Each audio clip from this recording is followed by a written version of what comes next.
Let me run 3 scenarios by you. First, turn $100 into $150 in one day. Easy, right? Drive for DoorDash, pick up gigs on TaskRabbit, flip stuff on Facebook Marketplace. Your body is the machine. The cost is fixed. There are only 24 hours in a day. You are trading sweat for money. Second, turn 10,000 into 15,000 in 1 month. Plenty of people can do this. Trade stocks, mess with options, do affiliate marketing, run a small online shop. Now, you are using money to buy time, but you are still the one doing the work. Third, turn 10 million into 15 million in 1 year. This is where most people who crushed level 1 and 2 completely fall apart. Because you cannot out-hustle a portfolio. You cannot DoorDash your way to generational wealth. So, here is the question. Why? Why does making money get harder the more you have? Why does working harder just stop working? The answer is simple, but most people never see it. 100 to 150, that is about sweat. 10,000 to 15,000, that is about hustle. But 10 million to 15 million, that is about something completely different. It is about how you understand probability, how you define time, and how you use leverage. Today, I want to talk about 3 blind spots that most people never see their whole lives. These blind spots will determine whether you are trading time for money or making money and time work for you. Let us start with the first blind spot. I call it probability rights. You have 2 buttons in front of you. Button A, push it, you get $1 million, guaranteed. Button B, push it, 50% chance you get 100 million, 50% chance you get nothing. Which one do you pick? I have seen way too many people smash button A without thinking. A bird in the hand, right? Safe and sound. But if you understand expected value, you know button B is worth 50 million on average. The gap between 1 million and 50 million. That is your understanding of probability. But here is the deeper issue.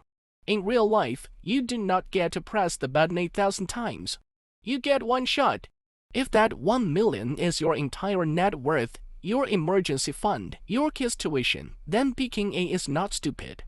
It is survival math. Poor person thinking treats probability like gambling. Win or lose, and you cannot afford to lose. Rich person thinking treats probability like math. If the expected value is positive, you keep taking the bet. But the reason rich people can play this game is not because they are smarter. It is because they understand one thing: position sizing. They can bet on button B because it is maybe 2% of their portfolio. They can be wrong 10 times in a row and still be at the table. You bet your life savings on button B and 1 wrong roll wipes you out. This is not a courage problem. It is a math problem. That is why hedge funds can bet on biotech stocks tanking and you cannot. Not because they have insider info, but because they can survive being wrong.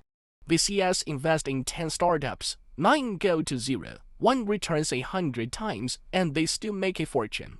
They are playing expected value. You are playing with your rent money. So, before you YOLO into the next hot stock, ask yourself, what is my position size? How many times can I afford to be wrong? If the answer is not even once, you are not investing. You are gambling. Blind spot number 2. Compounding.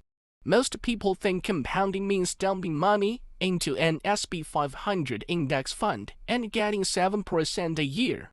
That is nice, but that is not the kind of compounding that changes your tax bracket. Real compounding is career capital compounding. Picture a fresh analyst who just joined a bank. She spends 2 hours every night learning Python, building financial models, reading industry reports. Year 1, nothing looks different. Year 3, she gets a raise and switches to a better firm. Year 5, she is building quant trading strategies.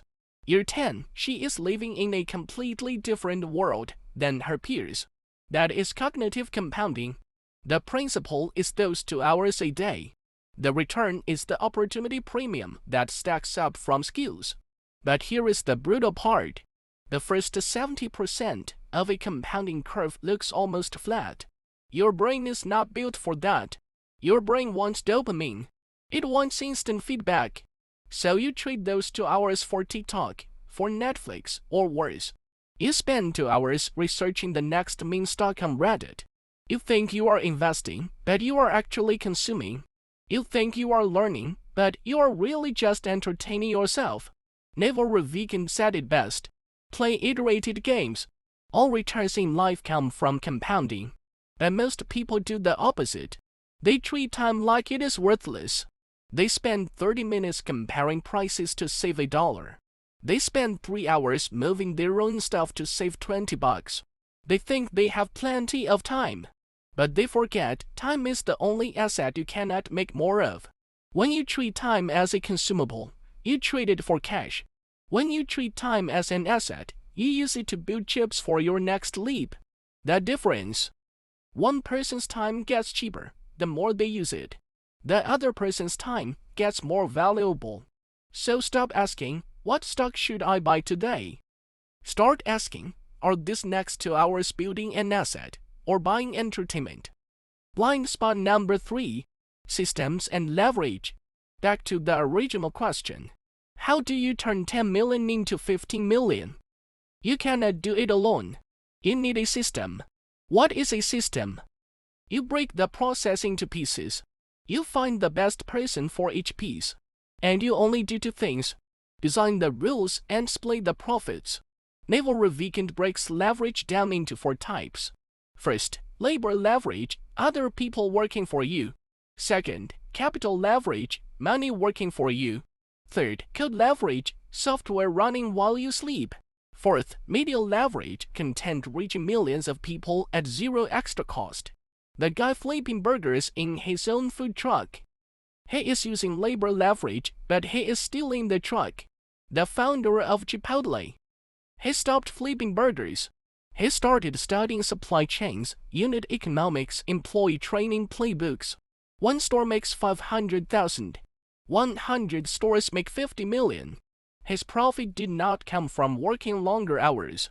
It came from a system that pushed the marginal cost of every store as low as possible.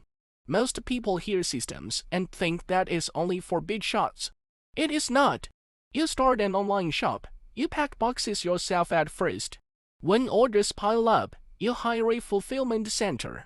That is a system. You make videos, you write and edit everything yourself.